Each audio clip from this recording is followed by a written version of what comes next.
ಇವತ್ತು 3 ವರ್ಷಗಳ ಸಾಧನಾ ಸಮಾವೇಶವನ್ನು ಸರ್ಕಾರ ಮಾಡ್ಕೊಂತ ಇದೆ. ಈ 3 ವರ್ಷಗಳಲ್ಲಿ ಆ ಸರ್ಕಾರದ ಸಾಧನೆ ಏನಂದ್ರಿಗಿನ 100 ಸುಳ್ಳುಗಳು ಹೇಳಿರೋದೇ ಅದು ಸರ್ಕಾರದ ಸಾಧನೆ ಆಗಿದೆ. ಸಿದ್ದರಾಮಯ್ಯನವರು ಈ ಸುಳ್ಳಿನ ಮಾಲೀಕರವರು, ಡಿ.ಕೆ. ಶಿವಕುಮಾರ್ ಅವರು ಈ ಸುಳ್ಳಿನ ಸಾಕ್ಷಿದಾರರವರು. ಹಾಗಾಗಿ ಈ ಸರ್ಕಾರ ಸುಳ್ಳಿನ ಮೇಲೆ ಇವತ್ತು ಈ ಸರ್ಕಾರ ನಡೀತಾ ಇದೆ. ಉದಾಹರಣೆಯನ್ನು ಹೇಳಬೇಕಾದ್ರೆ ಹಾಲು ಉತ್ಪಾದಕರಿಗೆ ಸುಮಾರು 700 ಕೋಟಿ ರೂಪಾಯಿ ನೀಡಬೇಕಾಯ್ತು, ಇಲ್ಲಿ ತನಕ ಕೂಡ ಬಾಕಿ ನೀಡಲಿಲ್ಲ. ಹಾಲು ಉತ್ಪಾದಕರಿಗೆ 700 ಕೋಟಿ ರೂಪಾಯಿ. ಜೊತೆಲಿ ಬಿತ್ತನೆ ಬೀಜಕ್ಕೆ ಸುಮಾರಾಗಿ 60% ಜಾಸ್ತಿ ರೇಟ್ ಮಾಡಿದೆ ಅಂದ್ರೆ ಏರಿಕೆಯನ್ನು ಮಾಡಂತ ಕೆಲಸ ಆಗಿದೆ. 60% ಬಿತ್ತನೆ ಬೀಜಕ್ಕೆ. ದೇಶದಲ್ಲಿದ್ದಂತ ರೈತರು ಆತ್ಮಹತ್ಯೆಗಳು ಕಡಿಮೆ ಆಗ್ತಾ ಇದಾವ. ದೇಶದಲ್ಲಿದ್ದಂತ ಪ್ರಧಾನ ಮಂತ್ರಿಗಳಾದಂತ ನರೇಂದ್ರ ಮೋದಿಜಿಯವರ ನೇತೃತ್ವದಲ್ಲಿ ದೇಶದಲ್ಲಿ ಇವತ್ತು ರೈತರ ಆತ್ಮಹತ್ಯೆಗಳು ಕಡಿಮೆ ಆಗ್ತಾ ಇದಾವ. ಆದ್ರೆ ಕರ್ನಾಟಕ ರಾಜ್ಯದಲ್ಲಿ ಸಿದ್ದರಾಮಯ್ಯ ಸರ್ಕಾರ ಇವತ್ತು ರೈತರು ಸಾಕಷ್ಟು ಆತ್ಮಹತ್ಯೆಗಳನ್ನು ಮಾಡಿಕೊಂಡು ಇವತ್ತು ಆತ್ಮಹತ್ಯೆಗಳ ಭಾಗ್ಯವನ್ನು ಕೂಡ ಮುಂದುವರಿಸುವಂತ ಕೆಲಸ ಈ ಸರ್ಕಾರ ಮಾಡ್ತಾ ಇದೆ. ನಾವು ಅನ್ಕೊಂಡಿದ್ವಿ ದೇಶದಲ್ಲಿ ಇವತ್ತು ರೈತರು ಆತ್ಮಹತ್ಯೆಗಳು ಕಡಿಮೆ ಆಗ್ತಾ ಇದೆ ಅಂದ್ರೆ ರಾಜ್ಯದಲ್ಲಿ ಕೂಡ ಕಡಿಮೆ ಆಗ್ಬೇಕಂತ ತಿಳ್ಕೊಂಡಿದ್ವಿ. ಆದ್ರೆ ಇವತ್ತು ಸಿದ್ದರಾಮಯ್ಯ ಅವರು ರೈತರ ಆತ್ಮಹತ್ಯೆ ಭಾಗ್ಯವನ್ನು ಕೂಡ ಮುಂದುವರಿಸುವಂತ ಕೆಲಸ ಕೂಡ ಮಾಡಿದಾರ.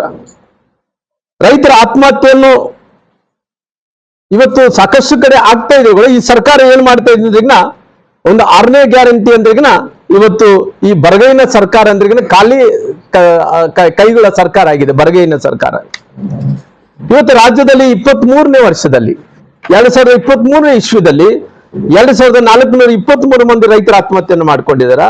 2023 ಮಂದಿ ರೈತರ ಆತ್ಮಹತ್ಯೆಯನ್ನು ಮಾಡ್ಕೊಂಡಿದಾರ. ಅದೇ ರೀತಿ 24ರಲ್ಲಿ 2971 ಮಂದಿ ರೈತರ ಆತ್ಮಹತ್ಯೆಗಳನ್ನು ಮಾಡಿಕೊಂಡಿದಾರ. 2971. ಈ ಸರ್ಕಾರ ಇವತ್ತು ಮಾನಗೆಟ್ಟ ಸರ್ಕಾರ ಅನ್ನಂತ ಮಾತನ್ನು ಹೇಳಬೇಕಾಗುತ್ತೆ. ಇವತ್ತು ರೈತರು ಬಿತ್ತನೆ ಬೀಜನ ವಿಚಾರದಲ್ಲಿ ಈ ಬಿತ್ತನೆ ಬೀಜ ವಿಚಾರದಲ್ಲಿ ಸಂಪೂರ್ಣವಾಗಿ ಯೋಗ್ಯತೆಯನ್ನು ಕಳ್ಕೊಂಡು ಕೇಂದ್ರ ಸರ್ಕಾರ ಕೊಟ್ಟಂತ ರಸಗೊಬ್ಬರವನ್ನು ಎಲ್ಲ ರೀತಿಯಲ್ಲೂ ಕೂಡ ಕಳ್ಳ ಸಂತೆಯಲ್ಲಿ ಕೂಡ ಮಾರಾಟ ಮಾಡ್ಕೊಂಡಂತ ಕೆಲಸ ಈ ಸರ್ಕಾರ ಮಾಡ್ತಾ ಇದೆ. ಇವತ್ತು ಅವತ್ತಿನ ಸಂದರ್ಭದಲ್ಲಿ ದೇಶದ ಪ್ರಧಾನಮಂತ್ರಿಗಳಂತ ನರೇಂದ್ರ ಮೋದಿಜಿಯವರು ಒಂದು ಕಡೆ ನಮ್ಮ ಮುಖ್ಯಮಂತ್ರಿಗಳು, ಮಾಜಿ ಮುಖ್ಯಮಂತ್ರಿಗಳಂತ ಸನ್ಮಾನ್ಯ ಯಡಿಯೂರಪ್ಪನವರು ಕಿಸಾನ್ ಸನ್ಮಾನ್ ಯೋಜನೆಯನ್ನು ತಂದ್ರು. ಈ ಕಿಸಾನ್ ಸನ್ಮಾನ್ ಯೋಜನೆ ತಂದಂತ ಟೈಮಲ್ಲಿ ರಾಜ್ಯ ಸರ್ಕಾರದಿಂದ 6,000 ರೂಪಾಯಿ, ಕೇಂದ್ರ ಸರ್ಕಾರದಿಂದ 4,000 ರೂಪಾಯಿ ಕೊಟ್ಟು 10,000 ರೂಪಾಯಿ ಕೊಡಬೇಕಾಯ್ತು. ಆದ್ರೆ ಇವತ್ತು ಕಿಸಾನ್ ಸನ್ಮಾನ್ ಯೋಜನೆಯನ್ನು ಸಂಪೂರ್ಣವಾಗಿ ಈ ಯೋಜನೆಯನ್ನು ನಿಲ್ಲಿಸಂತ ಕೆಲಸ ಈ ಸರ್ಕಾರ ಮಾಡಿದೆ. ಅದರ ಜೊತೆಲಿ ಇವತ್ತು ಸನ್ಮಾನ್ಯ ಯಡಿಯೂರಪ್ಪನವರು, ಬೊಮ್ಮಾಯಿನವರು ಸೇರಿಕೊಂಡು ವಿದ್ಯಾನಿಧಿ ಯೋಜನೆಯನ್ನಂತ ತಂದ್ರು. ರೈತರಿಗೆ ಇವತ್ತು ನಮ್ಮ ಸರ್ಕಾರ ಇದ್ದಂತ ಟೈಮ್ ವಿದ್ಯಾ ಯೋಜನೆಯನ್ನು ತರಂತ ಕೆಲಸ ಮಾಡಿದ್ರು. ಅದ್ರ ಕೂಡ ಸ್ಥಗಿತ ಮಾಡಂತ ಕೆಲಸ ಈ ಸರ್ಕಾರ ಮಾಡಿದೆ. ಇವತ್ತು ಈ ಸರ್ಕಾರ 3 ವರ್ಷಗಳ ಸಾಧನೆ ಅಂತ ಇದಾರಲ್ಲ, ಈ 3 ವರ್ಷಗಳಲ್ಲಿ ಸಾಧನೆಗಳಲ್ಲಿ ವಿದ್ಯುತ್ ದರ ಎಷ್ಟು ಜಾಸ್ತಿ ಆಗಿದೆ, ಇವತ್ತು ನೀರಿನ ದರ ಎಷ್ಟು ಜಾಸ್ತಿ ಆಗಿದೆ, ಒಂದ್ ಕಡೆ ವಿದ್ಯುತ್ ದರ ಜಾಸ್ತಿ ಆಗಿದೆ, ನೀರಿನ ದರ ಜಾಸ್ತಿ ಆಗಿದೆ, ಸುಮಾರಾಗಿ ಮೆಟ್ರೋ ದರ ಎಷ್ಟು ಜಾಸ್ತಿ ಆಗಿದೆ, ಜೊತೆಲಿ ಭೂಮಿ ರಿಜಿಸ್ಟರ್ ಮಾಡ್ಬೇಕಂದ್ರೆ ಅದ್ರ ದರ ಎಷ್ಟು ಜಾಸ್ತಿ ಆಗಿದೆ, ಜೊತೆಲಿ ಡೆತ್ ಸರ್ಟಿಫಿಕೇಟ್ ಅನ್ನು ಪಡ್ಕೋಬೇಕಂದ್ರೆ ಅದರಲ್ಲಿ ಕೂಡ ರೇಟ್ ಏರಿಕೆಯನ್ನು ಮಾಡಂತ ಕೆಲಸ ಮಾಡಿದ್ದಾರೆ. ಈ ಸರ್ಕಾರದ ಎಲ್ಲ ನೀತಿ ವಿಚಾರಗಳನ್ನು ನೋಡಿದಂತ ಟೈಮಲ್ಲಿ ಇವತ್ತು ಎಲ್ಲ ಗ್ಯಾರಂಟಿ ಹೆಸರುಗಳ ಮೇಲೆ ಮರಳು ಮಾಡಂತ ಕೆಲಸ ಈ ಸರ್ಕಾರ ಮಾಡ್ತಾ ಇದೆ. 3 ವರ್ಷ ಅವಧಿಯಲ್ಲಿ ಅವ್ರು ಮಾಡಿದ ಅಭಿವೃದ್ಧಿ ಕೆಲಸಗಳು ಏನೂ ಇಲ್ಲ. 3 ವರ್ಷದ ಅಭಿವೃದ್ಧಿಯಲ್ಲಿ ಯಾವುದು ಕೂಡ ಇಲ್ಲ. ಯಾಕಂದ್ರೆ ಇವತ್ತು ಒಂದು ಕಡೆ ಸಾರಿಗೆ ನೌಕರಸ್ಥರು ಮುಷ್ಕರವನ್ನು ನಾಳೆನೋ ನಾಡ್ದಕ್ಕೋ ತೀರ್ಮಾನವನ್ನು ತಗೊಂತಾ ಇದೆ. ಮಧ್ಯರಾತ್ರಿದಿಂದ ಪ್ರಾರಂಭ ಆಗ್ತಾ ಇದೆ. ಇವತ್ತು ಮುಷ್ಕರ ಮಾಡಂತ ಇವತ್ತು ಸಾರಿಗೆ ನೌಕರಸ್ಥರು ಅವ್ರು ಏನ್ ಕೇಳ್ತಾ ಇದಾರ, 3 ವರ್ಷಕ್ಕೆ 4 ವರ್ಷಕ್ಕೆ ನಮ್ಗೆ ಏನ್ ಇನ್ಕ್ರಿಮೆಂಟ್ಗಳು ಏನ್ ಜಾಸ್ತಿ ಮಾಡ್ಬೇಕಾಯ್ತು, ನಮ್ದು ಏನ್ ಮಾಡ್ಬೇಕಾಯ್ತು ಅದೆಲ್ಲ ಮಾಡಿಕೊಡ್ರಿ ಅಂತೇಳಿ ಮುಂಚೆಯಿಂದ ಕೂಡ ಕೇಳ್ಕೊಂತ ಬಂದಾರ. ಅವತ್ತು ನನಗೆ ಒಂದು ಅವಕಾಶ ಸಿಕ್ಕಂತ ಟೈಮಲ್ಲಿ, ನನಗೆ ಅಂದ್ರೆ ನಮ್ಮ ಸರ್ಕಾರಕ್ಕೆ ಅವಕಾಶ ಸಿಕ್ಕಂತ ಟೈಮಲ್ಲಿ ಅವತ್ತು 2023ರಲ್ಲಿ ಕೂಡ ಅವತ್ತು ಇಷ್ಟು ಅನ್ನು ಕೂಡ ಸರಿ ಮಾಡಿಸಂತ ಕೆಲಸ ನಾವು ಮಾಡಿದ್ವಿ. ಆದ್ರೆ ಇವತ್ತು ಸರ್ಕಾರದಲ್ಲಿ ಇವತ್ತು ಸಾರಿಗೆ ನೌಕರಸ್ಥರು ಇವತ್ತು ಯಾರು ಕೂಡ ಸಮಾಧಾನ ಇಲ್ಲ. ಜೊತೆಲಿ ಇವತ್ತು ಸಾರಿಗೆ ನೌಕರಸ್ಥರು ಕೂಡ ಸಮಾಧಾನ ಇಲ್ಲ. ಜೊತೆಲಿ ಏನು ಸಾರಿಗೆ ಇಲಾಖೆಯಲ್ಲಿ ಹೆಂಗಾಗಿದೆ ಅಂತ ಹೇಳಿದ್ರೆ ಯಾವ್ದನ್ನ ಬಸ್ಸುಗಳು ಇವತ್ತು ನಮ್ಮ ಬೀದರ್ ಕಡೆ ಬರೋದು ಬಳ್ಳಾರಿ ಕಡೆ ಬರೋದು ಅಂದ್ರೆ ಎಲ್ಲ ಬಸ್ಸುಗಳು ಕೆಟ್ಟು ನಿಲ್ತಾವ. ಎಲ್ಲ ಹಳೆ ಬಸ್ಸುಗಳು ಅವ್ರ ಹತ್ರ ಹೆಂಗಾಗಿದೆ ಅಂದ್ರೆ ಪಂಚರ್ ಏನನ್ನ ಆದ್ರೆ ಪಂಚರ್ ಹಾಕಕ್ ರೊಕ್ಕ ಇಲ್ಲ. ಜೊತೆಲಿ ಯಾವ್ದನ್ನ ಬಾಗಿಲಿ ಮುರಿದು ಬಿದ್ರೆ ಬಾಗಿಲಿಗೆ ರಿಪೇರಿ ಮಾಡ್ಲಕ್ ಆಗ್ತಾ ಇಲ್ಲ. ಆ ಪಂಚರ್ ಆಗಿದೆ ಜಾಕಿ ಎತ್ತಬೇಕಂದ್ರೆ ಜಾಕಿ ಕೊಂಡ್ಕೊಂಡು ಕೂಡ ರೊಕ್ಕ ಇಲ್ಲ. ಆ ರೀತಿ ಪರಿಸ್ಥಿತಿ ಮಾಡ್ಕೊಂಡು ಕುಂತಾರ. ಇವತ್ತು ಎಲ್ಲವನ್ನು ಕೂಡ ಇವತ್ತು ಈ ಸರ್ಕಾರ ಇವತ್ತು ನೋಡ್ರಿ, ಶಾಲೆ ಮಕ್ಕಳಿಗೆ ಶೂ ಸಾಕ್ಸ್ ಕೊಡ್ಬೇಕಾಯ್ತು, ಇಲ್ಲಿ ತನಕಾಗಿ ಶೂ ಸಾಕ್ಸ್ ಕೊಡ್ಲಿಲ್ಲ. ಅಂಗನವಾಡಿ ಕಾರ್ಯಕರ್ತರು ಬೀದಿಗಳು ಹೋರಾಟವನ್ನು ಮಾಡ್ತಾ ಇದ್ದಾರ. ಅಂಗನವಾಡಿ ಕಾರ್ಯಕರ್ತರು ಅವತ್ತಿನ ಸಂದರ್ಭದಲ್ಲಿ ರಾಮ್ಲು ಅಂಗನವಾಡಿ ಕಾರ್ಯಕರ್ತರು ಇರಬೇಕು, ಆಶಾ ಕಾರ್ಯಕರ್ತರು ಇರಬೇಕು ಅನ್ನಂತ ಅವತ್ತಿನ ಸಂದರ್ಭದಲ್ಲಿ ಸರ್ಕಾರಗಳು ತೀರ್ಮಾನ ತಗೊಂಡ ನಂತರ ಕೂಡ ಅದಕ್ಕೆ ಯಾವಾಗ ಸರ್ಕಾರಗಳು ಬರ್ತಾವ ಅವೆಲ್ಲ ಕೂಡ ಅವ್ರು ಶಕ್ತಿ ತುಂಬಂತ ಕೆಲಸ ಮಾಡ್ಬೇಕಾಯ್ತು. ಇವತ್ತು ಅಂಗನವಾಡಿ ಕಾರ್ಯಕರ್ತರುಗಳು ಸಂಬಳ ಹೆಚ್ಚಿಸಬೇಕು ಅಂತೇಳಿ ಅವ್ರು ಕೂಡ ಹೋರಾಟವನ್ನು ಮಾಡಂತ ಕೆಲಸ ಆಗ್ತಾ ಇದೆ. ಅದ್ರ ಜೊತೆಲಿ ಸರ್ಕಾರಿ ನೌಕರಸರು, ಇವತ್ತು ಸರ್ಕಾರಿ ನೌಕರಸರಿಗೆ ಸಂಬಳ ಇಲ್ಲ.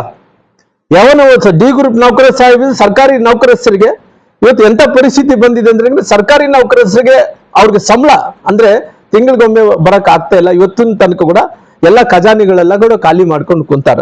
ಈ ಸರ್ಕಾರ ಇವತ್ತು ಹಣ ಇಲ್ಲಾರ್ದಂತೆ ಖಜಾನ ಖಾಲಿ ಮಾಡ್ಕೊಂಡು ಕುಂತ್ಕೊಂಡು ಇಲ್ಲಿ ಮತ್ತೆ ಪುನಃ ಸಾಧನಾ ಸಮಾವೇಶ ಅಂತ ಒಟ್ಟಾರೆ ಮಾಡ್ತಾ ಇದೆ.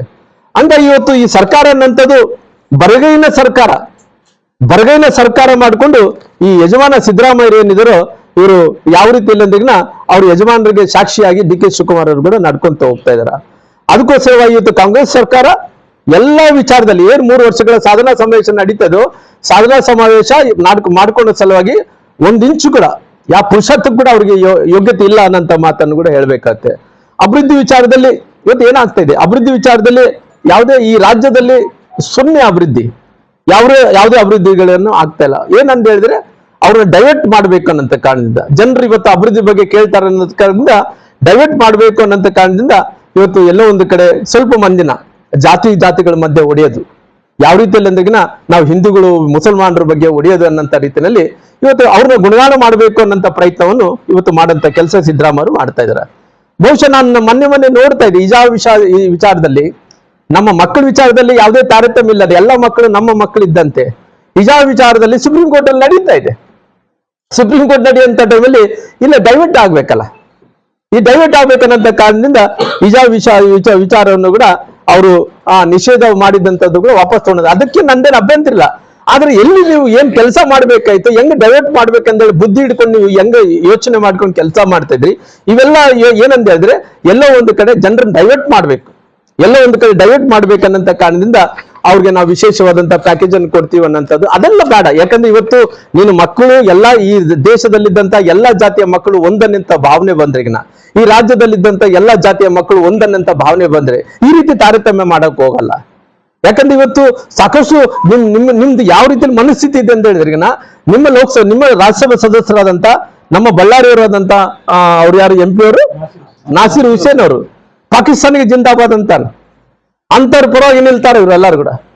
ನಮ್ಮ ದೇಶದಲ್ಲಿದ್ದಂತ ವ್ಯಕ್ತಿ, ನಮ್ಮ ದೇಶದಲ್ಲಿದ್ದಂತ ನೀರು ಕುಡಿಯಂತ ವ್ಯಕ್ತಿ, ನಮ್ಮ ದೇಶದಲ್ಲಿದ್ದ ಆಯ್ಕೆಯಾದಂತ ವ್ಯಕ್ತಿ, ನಮ್ಮ ಪ್ರಜಾಪ್ರಭುತ್ವದಿಂದ ಕೆಲಸ ಮಾಡಂತ ವ್ಯಕ್ತಿ ಅವರು ಪಾಕಿಸ್ತಾನಕ್ಕೆ ಜಿಂದಾಬಾದ್ ಅಂತವ್ರ ಪರವಾಗಿ ನಿಲ್ಲಂತ ಕೆಲಸ ಮಾಡ್ತಾರೆ.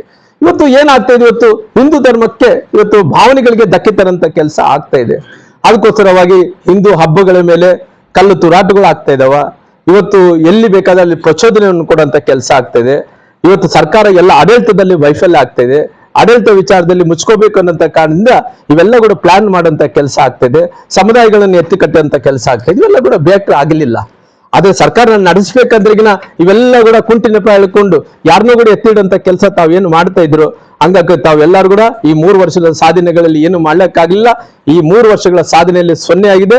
ಇವತ್ತು ಡಿ.ಕೆ. ಶಿವಕುಮಾರ್ ಸಿದ್ದರಾಮಯ್ಯ ಜಗಳದಲ್ಲಿ ಇವತ್ತು ಎಲ್ಲವನ್ನು ಕೂಡ ಗಾಳಿ ತೂರಿ ಬಿಟ್ಟಿದ್ದಾರೆ. ನಿಮ್ಮ ಸರ್ಕಾರದ ಸಾಧನೆ ಒಂದ್ ಹೇಳ್ರ, ಈ ರೀತಿ ಮಾಡಿದೀವಪ್ಪ ಅನ್ನೋ ಒಂದು ಸಾಧನೆ ಹೇಳ್ರಿ. ನಿಮ್ಮ ಸರ್ಕಾರದ ಸಾಧನೆ ಏನಂದ್ರೆ ವಾಲ್ಮೀಕಿ ಅಭಿವೃದ್ಧಿ ನಿಗಮದಲ್ಲಿ ಹಣವನ್ನು ಹೊಡೆದಿದ್ರಿ, ಅದಕ್ಕೋಸ್ಕರವಾಗಿ ಸಮಾವೇಶ ಮಾಡ್ತೀರಿ. ಮಹರ್ಷಿ ವಾಲ್ಮೀಕಿ ಅಭಿವೃದ್ಧಿ ನಿಗಮದಲ್ಲಿ ಇವತ್ತು ಹಣ ಹೊಡೆದಕ್ಕೋಸ್ಕರವಾಗಿ ಸಮಾವೇಶ ಮಾಡ್ತೀರಿ. ಅಬಕಾರಿ ಇಲಾಖೆಯಲ್ಲಿ ಲೂಟಿ ಮಾಡಿದಕ್ಕೋಸ್ಕರವಾಗಿ ಇವತ್ತು ಸಮಾವೇಶ ಮಾಡ್ತೀರಿ. ರೈತರ ಆತ್ಮಹತ್ಯೆ ಮಾಡ್ಕೊಂಡಿದ್ದಕ್ಕೋಸ್ಕರವಾಗಿ ನೀವು ಸಮಾವೇಶ ಮಾಡ್ತೀರಿ. ನಿಮ್ಮ ಚೀಲಗಳು ನಿಮ್ಮ ಯಾವ ರೀತಿಯಲ್ಲಿ ಅಧಿಕಾರಿಗಳ ಮೇಲೆ ದರ್ಪ ಮಾಡ್ತಾ ಇದಾರಲ್ಲ. ಇವತ್ತು ಎಲ್ಲಾ ಕಡೆ ಕೂಡ ನಿಮ್ಮ ಚೀಲಗಳು, ಕಾಂಗ್ರೆಸ್ಸಿನ ಚೀಲಗಳು ಎಲ್ಲಾರು ಕೂಡ ನಾವೇ MLAಗಳು, ನಾವೇ MP ಗಳು, ನಮ್ದೇ ಸರ್ಕಾರ ಅಂತೇಳಿ ನಿಮ್ಮ ದಬ್ಬಾಳಿಕೆ ನಡೆಸ್ತಾ ಇದಾರಲ್ಲ, ಅದಕ್ಕೋಸ್ಕರವಾಗಿ ಇವತ್ತು ಸಮಾವೇಶನ ಮಾಡ್ತಾ ಇದ್ರಿ. ಯಾವ ಪುರುಷಾರ್ಥಕ್ಕೋಸ್ಕರವಾಗಿ ಇವತ್ತು ಸಮಾವೇಶನ ಮಾಡ್ತಾ ಇದ್ರಿ? ಇವತ್ತು ಎಲ್ಲರನ್ನೂ ಕೂಡ ಧಮಕಿ ಹಾಕೋದು, ಅದಕ್ಕೋಸ್ಕರವಾಗಿ ಎಲ್ಲರನ್ನ ಬೆದರಿಸೋದು. ಇವತ್ತು ಎಲ್ಲಾರು ಕೂಡ ನಮ್ಮ ಕುಕ್ಕರ್ ಬಾಂಬ್ ಬ್ಲಾಸ್ಟ್ ಮಾಡಿದಂಥವ್ರನ್ನ ಬಾಂಬ್ ನಮ್ಮ ಬ್ರದರ್ಸ್ ಅನ್ನಂಥವ್ರದ್ದು, ಯಾರ್ಯಾರು ಇಲ್ಲಿಗಲ್ಲ ಎಲಿಮೆಂಟ್ಸ್ ಆಗಿ ಮಾಡ್ತಾರೋ ಅವರೆಲ್ಲರೂ ಕೂಡ ಸಪೋರ್ಟ್ ಮಾಡೋಂಥವ್ರು. ಅದಕ್ಕೋಸ್ಕರವಾಗಿ ಯಾವ ಪುರುಷಾರ್ಥಕ್ಕೋಸ್ಕರವಾಗಿ ಇವತ್ತು ಸಮಾವೇಶನ ಮಾಡ್ತಿದ್ವಿ. ಒಂದು ಕಡೆ ಬೆಲೆ ಏರಿಕೆ ಜಾಸ್ತಿ ಮಾಡಿದ್ರಿ, ರೈತರ ಆತ್ಮಹತ್ಯೆಯನ್ನು ಜಾಸ್ತಿ ಆಗಿದಾವ, ಅದಕ್ಕೋಸ್ಕರವಾಗಿ ಸಮಾವೇಶನ ಮಾಡ್ತೀವಿ. ಯಾವ ಪುರುಷಾರ್ಥಕ್ಕೋಸ್ಕರ ಸಮಾವೇಶನ ಮಾಡ್ಬೇಕು ಅಂತ ಕೇಳ್ತಿದೆ. ಇವತ್ತು ರಸ್ತೆ ಗುಂಡಿಗಳು ಮುಚ್ಚೋ ಸಲುವಾಗಿ ಕೂಡ ಇವತ್ತು ತಮ್ಮ ಹತ್ರ ರೊಕ್ಕ ಇಲ್ಲ. ಇವತ್ತು ಬೆಂಗಳೂರಲ್ಲಿ ಅಭಿವೃದ್ಧಿ ವಿಚಾರದಲ್ಲಿ ಯಾವುದೇ ರೀತಿಯಲ್ಲಿ ಕೂಡ ನಡೀತಾ ಇಲ್ಲ. ಇವತ್ತು ರೈತರು ಪಂಪ್ ಸೆಟ್ಗಳನ್ನು ಏನು ಇವತ್ತು ಪಂಪ್ ಸೆಟ್ ಹಾಕೋಬೇಕಾದ್ರೆ ಇನ್ನ 2 ಲಕ್ಷ ರೂಪಾಯಿ ಹತ್ತತ್ರ ಇವತ್ತು ಕಟ್ಟಬೇಕಾಗ್ತದೆ. ನಮ್ಮ ಯಡಿಯೂರಪ್ಪ ಇದ್ದಂತ ಫ್ರೀ ಆಗಿ ಕೂಡ ಮಾಡ್ಕೊಡಂತ ಕೆಲಸ ಆ ಯಾವ ಪುರುಷಾರ್ಥಕ್ಕೋಸ್ಕರವಾಗಿ ನೀವು ಸಮಾವೇಶ ಮಾಡ್ಕೊಂತ ಇದ್ರಿ ಹೇಳ್ಬೇಕಾಗಿದೆ ಸಿದ್ದರಾಮಯ್ಯರೇ. ಇವತ್ತು ಯಾವ ರೀತಿಯಲ್ಲಿ ಅದ್ರಿಗೆ ಖಾಲಿ ಡಬ್ಬೆ ಇರ್ತದಲ್ಲ, ಆ ಡಬ್ಬೆ ಸೌಂಡ್ ಜಾಸ್ತಿ ಮಾಡ್ತಾವ. ಆ ರೀತಿಯಲ್ಲಿ ನಿಮ್ದು ಏನಾಗಿದೆ ಅಂದ್ರೆ ಖಾಲಿ ಡಬ್ಬಿ ಇರೋ ಕಾರಣ ಇವತ್ತು ಇಬ್ಬರು ಜಗಳದಲ್ಲಿ ಆರಂಭ ಆಗಿ ಆ ಸೌಂಡ್ ಸಿದ್ದರಾಮಯ್ಯದ ಡಬ್ಬಿ ಇವತ್ತು ಸೌಂಡ್ ಮಾಡ್ತಾ ಇದೆ. ಇವತ್ತು ನಿಮ್ಮ ಮುಖ್ಯಮಂತ್ರಿಗಳ ಕುರ್ಚಿ 4 ಈ ಗಾಲಿಗಳ ಮೇಲೆ 4 ಚೇರ್ ಚಕ್ರದ ಮೇಲೆ ನಿಂತಾವೋ, ಅಂದ್ರೆ ಇದ್ರ ಏನಂತಾರೆ ಸ್ಟ್ಯಾಂಡ್, 4 ಕಟ್ಟಿಗೆ ಮೇಲೆ ನಿಂತಾವೋ, ಕಾಲುಗಳ ಮೇಲೆ ನಿಂತಾವೋ. ಅದು ಒಂದು ಕಡೆ ಇವತ್ತು ಒಂದು ಇವರು DK ಶಿವಕುಮಾರ್ ಅವರು ಒಂದು ಒಂದು ಕಟ್ಟಿಗೆಯನ್ನು ಕೂಡ ಕಸ್ಕೊಂಡಿದ್ದಾರೆ. 3 ಗಾಲಿ ಇದಾವ. ಹಂಗಾಗಿ ನಾನು ಹೇಳುವಂತ ಪ್ರಕಾರ ನೋಡ್ತಾ ಇದ್ದೆ, ಇದೆಲ್ಲ ಕೂಡ ಬರಗೈನ ಸರ್ಕಾರ ಆಗಿದೆ. ಎಲ್ಲ ಗುಣಗಳನ್ನು ಎಲ್ಲವನ್ನು ಕೂಡ ಅವರು ಕಳ್ಕೊಂಡ್ಬಿಟ್ಟಿದಾರ. ಹಂಗಾಗಿ ಖಾಲಿ ಡಬ್ಬ ಇರೋ ಕಾರಣ ಸೌಂಡ್ ಜಾಸ್ತಿ ಮಾಡ್ತಾ ಇದೆ. ಹಂಗಾಗಿ ಇವತ್ತು ಎಲ್ಲ ಏನ್ ಮಾಡ್ತಾ ಇದೆ ಅಂದ್ರೆ ಹಿಂದೂ ಮುಸಲ್ಮಾನರ ಮಧ್ಯೆ ಜಗಳ ಇಡಬೇಕು. ಜಗಳ ಇದ್ರ ಜೊತೆಲಿ ಅವ್ರಿಗೆ ಏನಂತ ಹೇಳಿದ್ರೆ ಪ್ರಚೋದನೆ ಮಾಡಬೇಕು ಹಿಂದೂಗಳಿಗೆ ಅಂದೇಳಿ ಅವ್ರಿಗೆ 10 ಕೋಟಿ ರೂಪಾಯಿ ನಿಮ್ಮ ಕಾಲೋನಿಗಳಿಗೆ ನಾವು ಅಭಿವೃದ್ಧಿ ಮಾಡ್ತೀವಿ ಅಂತೇಳಿ ಹಣವನ್ನು ಬಿಡುಗಡೆ ಮಾಡೋದು. ಎಲ್ಲ ಒಂದು ಕಡೆ ಹಿಜಾಬ್ ವಿಚಾರದಲ್ಲಿ ಅದ ನಿಷೇಧವನ್ನು ಕೂಡ ಕಾಲೋನಿಗಳು ಮುಸಲ್ಮಾನರ ಕಾಲೋನಿಗಳು ಡೆವಲಪ್ಮೆಂಟ್ ಮಾಡ್ತೀವಿ ಅಂತೇಳಿ 10 ಕೋಟಿ ರೂಪಾಯಿ ಹಣವನ್ನು ಬಿಡುಗಡೆ ಮಾಡೋದು.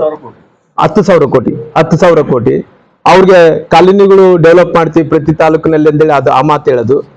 ಹಿಜಾಬ್ ನಿಷೇಧವನ್ನು ತೆರವುಗೊಳಿಸಿದೀವಿ ಅಂತೇಳಿ ಅದ್ರ ಬಗ್ಗೆ ಒಂದು ರೀತಿ ಹೇಳಿಕೆಗಳನ್ನು ಕೊಟ್ಟೋದು. ಅವ್ರನ್ನ ಗುಣಗಾನ ಮಾಡೋಂಥ ಕೆಲಸ ಮಾಡೋದು, ಹಿಂದೂಗಳ ಮೇಲೆ ಕೇಸ್ ಹಾಕುವಂತ ಕೆಲಸ ಮಾಡೋದು. ಇವೆಲ್ಲ ಕೂಡ ಮಾಡಿ ಇವತ್ತು ಖಾಲಿ ಡಬ್ಬ ಯಾವ ರೀತಿಯಲ್ಲಿ ಸೌಂಡ್ ಮಾಡ್ತಾ ಇದೆ. ಹಂಗಾಗಿ ಇವತ್ತು ಮುಂಬರುವಂತ ದಿನಗಳಲ್ಲಿ ಈ ಸರ್ಕಾರಕ್ಕೆ ತಕ್ಕ ಪಾಠವನ್ನು ಕಲಿಸಂತ ಕೆಲಸ ಮಾಡ್ತಾರ. ಹಂಗಾಗಿ ಖಾಲಿ ಡಬ್ಬಿಯಂತ ಸರ್ಕಾರ ಮುಂದಿನ ದಿನಗಳಲ್ಲಿ ಯಾವುದೇ ರೀತಿಯಲ್ಲೂ ಕೂಡ ಇವತ್ತು ನಾವೇನಿವತ್ತು ಸಂಘಟನೆ ಜೊತೆಲಿ ಜನರ ಜಾಗೃತಿಯನ್ನು ಮೂಡಿಸಂತ ಏನ್ ಕೆಲಸ ಮಾಡ್ತಾ ಇದ್ವು 28ಕ್ಕೆ ಖಂಡಿತವಾಗಿ ಸೂರ್ಯಚಂದ್ರ ಎಷ್ಟು ಸತ್ಯನೋ ಕರ್ನಾಟಕ ರಾಜ್ಯದಲ್ಲಿ ಭಾರತೀಯ ಜನತಾ ಪಾರ್ಟಿ ಸರ್ಕಾರ ಬರ್ಲಿಕ್ಕೋಸ್ಕರವಾಗಿ ಎಲ್ಲರೂ ಕೂಡ ಶ್ರಮ ಪಡ್ತೀವಿ, ಕೆಲಸ ಮಾಡ್ತೀವಿ, ಅಧಿಕಾರವನ್ನು ತಂದೆ ತರ್ತೀವಿ ಅನ್ನೋಂಥ ವಿಶ್ವಾಸ ನಮ್ಮಲ್ಲಿದೆ.